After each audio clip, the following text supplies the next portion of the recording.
తొక్కలో బతుకు ఎంత ఎప్పుడు పోతామో తెలియని చిన్న బతుక్కి ఒక్క 15 నిమిషాలైనా అన్నీ మర్చిపోయి, లోకాన్ని మర్చిపోయి, ఒక్క 15 నిమిషాలు ప్రపంచాన్ని మర్చిపోయి నా మాట వినండి. నేను మాట్లాడుతున్నప్పుడు నా పెదాలు మాత్రమే మాట్లాడవు, నా గుండె, నా మైండ్ రెండు మాట్లాడతాయి. మీరు వింటున్నప్పుడు చెవులతో మాత్రమే వినకండి, వీలైతే గుండెతోటి, మనసుతోటి, ఆత్మతోటి వినండి. క్యాజువల్గా మాత్రం వినకండి. ముందుగా ఇవాళ ఇలాంటి ఒక ప్రోగ్రామ్ని దాదాపు గత 25 ఏళ్లుగా నిర్వహిస్తున్న గంప నాగేశ్వరరావు గారు, నేను ఆయన అన్నా అని పిలిచేంత సాన్నిహిత్యం ఉంది కాబట్టి ఆయనకి ప్రత్యక్షంగాను ఇలాంటి ఒక ప్రోగ్రాం నిర్వహించాలంటే ఇంట్లో వాళ్ళ సపోర్ట్ లేకపోతే సాధ్యం కాదు. అందుకని సపోర్ట్ చేసే ఇంట్లో వాళ్ళకి ఇలాంటి ఒక ప్రోగ్రాం చేయాలి అంటే అనేక మంది ట్రైనర్లు కనుక సపోర్ట్ చేయకపోతే సాధ్యం కాదు. కాబట్టి ఆ ట్రైనర్లందరికీ, ఇక ఇతర పెద్దలు ఎవరైతే ఉన్నారో వాళ్ళందరికీ ఇలాంటి ఒక ప్రోగ్రాం చేయాలి అంటే హార్దిక ఉంటే సరిపోదు, ఆర్థిక కూడా ఉండాలి. అందుకని అది కూడా ఇచ్చే, నాకు తెలిసి నాకన్నా ముందు వైకుంఠం గారు మాట్లాడారు, ఆయనకన్నా ముందు జేడి లక్ష్మణ్ గారు మాట్లాడారు. ఆయనదేమో బ్రహ్మలోకం అనుకుంటే, ఈయనదేమో వైకుంఠం అనుకుంటే, నాది కైలాసం. ఆయనది హాయిగా నడుస్తుంది, ఈయనది వైకుంఠం కాబట్టి చెప్పాల్సిన అవసరం లేదు, బాగా ఉంటుంది. మాది కైలాసం కాబట్టి మేము శ్మశానాల్లో ఉంటాం, మామూలు బట్టలు వేసుకుంటాం, కానీ ఇరగదీస్తాం. సో అందుకని వైకుంఠం గారు, అలాగే ఎవరైతే వెనకాల సపోర్ట్ చేస్తున్నారో వాళ్ళకి పేరు పేరున నమస్కారాలు, ధన్యవాదాలు. ఇప్పుడు స్టార్ట్ చేద్దాం. ఇప్పటికే 2 నిమిషాలు అయిపోయింది కాబట్టి 13 నిమిషాలే మాట్లాడదాం. ఎంతసేపు మాట్లాడుకున్నాం అన్నది కాదన్నయ్యా, బుల్లెట్ దిగిందా లేదా అన్నది పాయింట్, ఎప్పుడు వచ్చామన్నది కాదు. ఇక్కడ ఉన్న వాళ్ళల్లో 90% ఇంపాక్ట్కి వచ్చే వాళ్ళలో 20 ఏళ్ళ నుంచి 30 ఏళ్ల మధ్యలో ఉంటారు. ఇందాక నా డెమోగ్రాఫిక్ డివిడెండ్ అనే పదంతో చెప్పారు మీకు జేడి లక్ష్మణ్ గారు. 20 ఏళ్ళ నుంచి 30 ఏళ్ల లోపు ఉన్న మీరు ఫస్ట్ అండ్ ఫార్మోస్ట్ గుర్తుంచుకోండి, నువ్వు ఏం అవ్వాలనుకుంటున్నావో డిసైడ్ అవ్వు. క్లారిటీ. ఓ రోజు రాత్రి తలుపులన్నీ వేసేసుకుని ప్రపంచాన్ని మర్చిపోయి, అమ్మని, నాన్నని, అక్కని, అన్నని, స్నేహితుల్ని, వాట్సాప్ని, ఫేస్బుక్ని అన్నిటినీ మర్చిపోయి, నీ ఫ్రెండ్స్ని కూడా మర్చిపోయి, వీలైతే నీ ముందుకు అద్దం పెట్టుకుని నిన్ను నువ్వు ప్రశ్నించుకో, నీతో నువ్వు మాట్లాడుకో, నీతో నువ్వు సంభాషించుకో. 3 ప్రశ్నలు. 1 ఎందుకు పుట్టాను, 2 ఎలా చావాలి, 3 ఎలా బతకాలి. దట్సాలంతే. ముందు 3 డిసైడ్ అవ్వు. అర్జెంటుగా నువ్వు డిసైడ్ అవ్వాల్సిన మొట్టమొదటి పాయింట్ ఏంటంటే, ఎక్కడికి వెళ్ళాలనుకుంటున్నావు, ఏ ఊరు వెళ్ళాలనుకుంటున్నావు. బస్ స్టాండ్లో బస్ ఎక్కిన తర్వాత first and foremost question conductor నిన్ను అడిగేది, where you have to go, ఎక్కడికి వెళ్ళాలనుకుంటున్నావు అని అడుగుతాడు. ఏదో ఒక చోటకి వెళ్ళడానికి కాదు.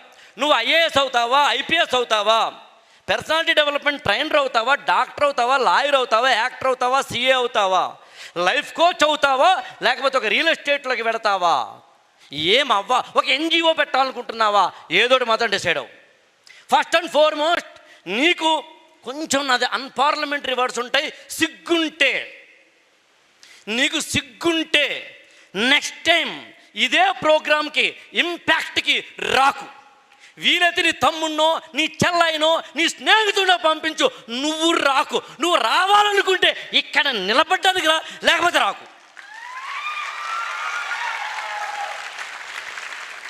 మీ చప్పట్లు నాకు అంత ఉత్సాహాన్ని ఇచ్చాయంటే, సిగ్గు శరమని మరోసారి చెప్పాలనిపిస్తుంది. సిగ్గుంటే రాకు. First and foremost. ఎన్నాళ్ళెలా వింటూ కూర్చుంటావు, అందుకని విన్నది ఆచరించు. ఆచరించినప్పుడు ఎన్ని చెప్పినా ఎన్ని విన్నా వేస్ట్. నేను నమ్మి చెబుతున్నానన్నమాట. డబ్బులైనా, కీర్తి అయినా, మరొకటైనా, ఇలా స్టేజ్ మీద నిలబడి మాట్లాడటమైనా నిన్ను నువ్వు నిప్పుతో కడుక్కుంటేనే సాధ్యం. బద్ధకంతో ఉండి పొద్దున్న 9 వరకు నువ్వు మంచం మీద ఉండి ఇంగ్లీషు నేర్చుకో, తెలుగు చేత కాదు, హిందీ చేత కాదు, కమ్యూనికేషన్ తెలియదు, బట్టలు ఎలా వేసుకోవాలో తెలియదు, డ్రెస్సింగ్ తెలియదు, అడ్రస్సింగ్ తెలియదు, సైన్స్ తెలియదు, మ్యాథ్స్ తెలియదు, కమ్యూనికేషన్ తెలియదు, తెలుగు తెలియదు, నీ బతుకు తగలనికి ఏమీ తెలియదు. అన్నీ కావాలంటే ఏడు నుంచి వస్తుంది? ఆలోచించు తమ్ముడు చెల్లాయి, ఆలోచించు. అందుకు చెబుతున్నాను. రెండో పాయింట్, నీ లోపాలేంటో తెలుసుకో. అది పక్కోడు చెప్పడు. మా జనరేషన్ అంటే నేను 1974లో పుట్టాను కాబట్టి, నాకన్నా ముందున్న జనరేషన్ వంగపల్లి విశ్వనాథం గారు లాంటి వారిలో, లేదా నాలాంటి సమకాలీనంగా పుట్టిన వేణుభగవాన్ లాంటి మా జనరేషన్లో, మా జనరేషన్లో మాకు లోపాలు చెప్పేవాడు ఉన్నాడు. అమ్మ చెప్పేది, అరే బంగారు తండ్రి, బంగారు తల్లి, ఇలా వెళ్ళకూడదమ్మా. టీచర్ చెప్పేవాడు, ఇలా వెళ్ళకూడదు, ఇలా వెళ్ళాలి. మా అదృష్టం మా టైంలో సినిమాలు కూడా చెప్పేవి. ఇప్పుడు సినిమా కూడా చెప్పట్లేదు, పుష్ప ఫ్లవర్ కాదు ఫైర్. ఇప్పుడు సినిమాలు కూడా విజయ్ దేవరకొండ మనకి చెప్పే విధానం వేరు. ఆయన ఎలాగ చెయ్యాలో చెప్తాడు ఆయన. ఇలా చెప్పడం మొదలు పెడితే సినిమాల్లో కానీ ఎక్కడైనా కానీ, పుస్తకాల్లో లేదు, సినిమాల్లో లేదు. అమ్మ చెప్తే వినరు మీరు, నాన్న చెప్తే వినరు మీరు, టీచర్లు చెప్పలేరు, చెబితే వినరు మీరు, లెక్చరర్లకి తెలియదు, చెప్పినా వినరు మీరు.